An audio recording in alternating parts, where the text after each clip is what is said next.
We'll build a simple React pagination app that will fetch the data from an API and allow the users to navigate through it using the previous and next buttons.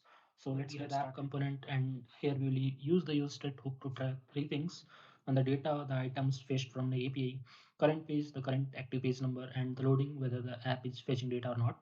We also defines that how many items per page we want to keep. We'll fetch the data when the page changes. We'll use the use effect hook to fetch the data whenever the current page is changing.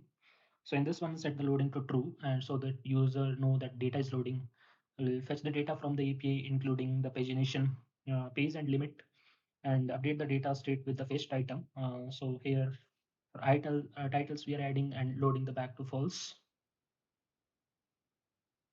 Create the UI. So here is what happens. If the loading is true, we show a loading message. If not, we display the data as a list and add the previous and next button to navigate between pages. So previous is disabled if you are on the first page or data is loading. Next is disabled if the data is loading or if the current page has fewer than items per page items.